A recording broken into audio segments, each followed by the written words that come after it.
हाय, मेरा नाम गुणवंत धार्मिक और आज श्री राम कथा के अंतर्गत कहानी सुनते हैं सीता की शंका। मार्ग में सीता ने रामचंद्र से कहा, अरे पुत्र, यद्यपि आप महान पुरुष है, किंतु सूक्ष्म रूप से विचार करने पर मुझे प्रतीत होता है कि अधर्म में प्रवृत्त हो रहे हैं। हे नाथ, इन संसार में कामजनित 3 दोष ऐसे हैं जिनका उन्हें परित्याग करना चाहिए। पहला कामजनित दोष है मिथ्या भाषण, जो आपने न तो कभी किया है और न ही कभी करेंगे। दूसरा कामजनित दोष है पर स्त्रीगमन, आप एक पत्नी व्रतधारी और महान सदाचारी है, अतः यह कार्य भी आपके लिए असंभव है। तीसरा कामजनित दोष है बिना वैरभाव के ही दूसरों के प्रति क्रूरतापूर्ण व्यवहार। यह तीसरा दोष अर्थात क्रूरतापूर्ण व्यवहार ही आपके समक्ष उपस्थित है और आप इसे करने जा रहे हैं। आपने इन तपस्वियों के समक्ष राक्षसों को समूल नष्ट कर डालने की जो प्रतिज्ञा की है, उसी में मुझे दोष दृष्टिगत हो रहा है। आपके लक्ष्मण के साथ धनुष धारण कर इस वन में प्रवेश करने के कार्य को मैं कल्याणकारी नहीं समझती। मुझे यह उचित नहीं लगता कि जिन राक्षसों ने आपको किसी प्रकार की क्षति नहीं पहुंचाई है, उनकी हत्या करके आप व्यर्थ ही अपने हाथों को रक्त रंजित करें। मेरे दृष्टि में यह अनुचित और दोषपूर्ण कृत्य है। महाभाव, पूर्व काल में किसी पवित्र वन में ईश्वर की आराधना में तल्लीन रहने वाले एक सत्यवादी एवं पवित्र ऋषि निवास करते थे। उनकी कठोर तपस्या से इंद्र भयभीत हो गए और उनकी तपस्या को भंग करना चाहा। एक दिन योद्धा का रूप धारण कर इंद्र ऋषि के आश्रम में पहुंचे और विनय पूर्वक अपना खड्ग उस ऋषि के पास धरोहर के रूप में रख दिया। ऋषि ने उस खड्ग को लेकर अपनी कमर में बांध लिया, जिससे वह खो न जाए। कमर में बंधे खड्ग के प्रभाव से उनकी प्रवृत्ति में रौद्रता आने लगी। परिणाम स्वरूप वे तपस्या कम और रौद्र कर्म अधिक करने लगे।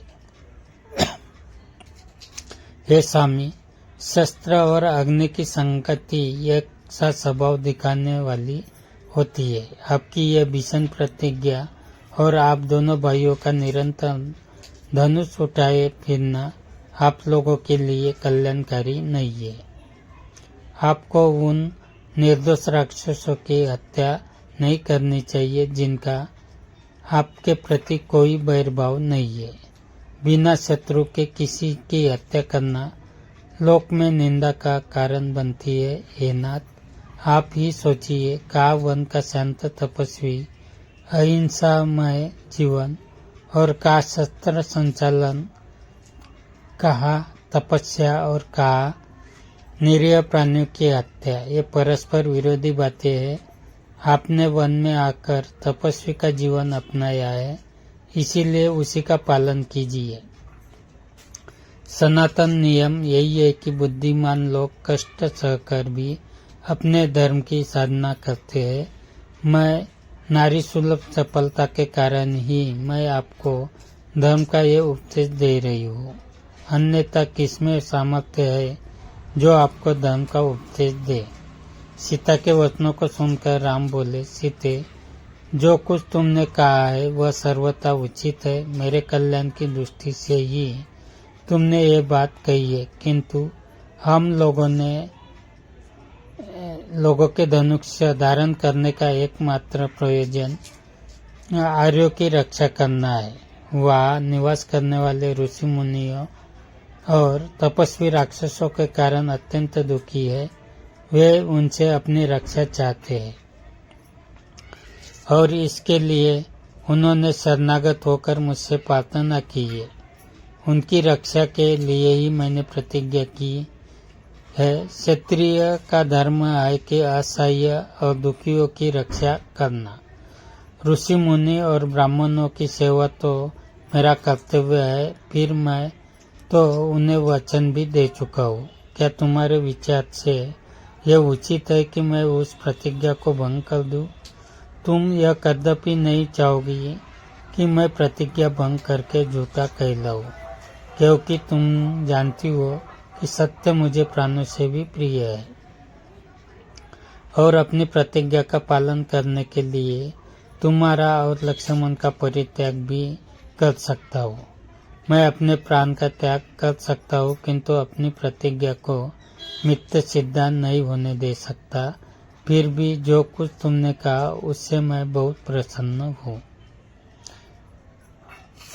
इसके पश्चात उन लोगों ने अगस्त्य मुनि के दर्शन के लिए प्रस्थान किया, किंतु उन्हें उनके आश्रम का पता नहीं चल पाया। अनेक ऋषि मुनियों के दर्शन करके तथा वनों में भ्रमण करते हुए 10 वर्ष व्यतीत हो गए। इस अवधि में उन्होंने अलग अलग स्थानों में 1-2 वर्ष तक कुटिया बनाकर निवास किया। साथ ही साथ अगस्त्य मुनि के आश्रम की भी खोज करते रहे, परंतु अनेक प्रयत्न करने पर भी उनका आश्रम न पा सके। अंततः वे पुनः सुतीक्ष्ण मुनि के आश्रम में आए और बोले, हे महर्षि, मैं विगत 10 वर्षों से वन में भटककर महर्षि अगस्त्य के आश्रम की खोज कर रहा हूँ, किंतु अभी तक उनके दर्शन का लाभ प्राप्त नहीं कर सका हूँ। उनके दर्शन की मुझे तीव्र लालसा है, इसीलिए कृपा करके आप उनके आश्रम में पहुँचने के लिए मार्ग बताइए। मुनिराज सुतीक्ष्ण ने कहा, हे राम, तुम दक्षिण दिशा में 16 कोस जाओ, वहाँ तुम्हें एक विशाल पिंपली वन दृष्टिगत होगा। उस पिंपली वन के वृक्ष प्रत्येक ऋतु में खिलने वाले सुगंधि युक्त रंग बिरंगे फूलों से लदे वृक्ष मिलेंगे। उन पर नाना प्रकार की बोलियों में कलरव करते हुए असंख्य पंछी होंगे। अनेक प्रकार के हंसों, बंकों, कारवंडों आदि से युक्त सरोवर भी दिखाई देंगे। उसी वन में महात्मा अगस्त्य के भाई का आश्रम है, जो वह ईश्वर साधना में तल्लीन रहते हैं। कुछ दिन उनके आश्रम में रहकर विश्राम करें। जब तुम्हारी मार्ग की क्लांति मिट जाए तो वहां से दक्षिण दिशा की ओर वन के किनारे चलना। वहां से 4 कोस की दूरी पर महर्षि अगस्त्य का शांत मनोरम आश्रम है, जिसके दर्शन मात्र से ही अद्वितीय शांति मिलती है।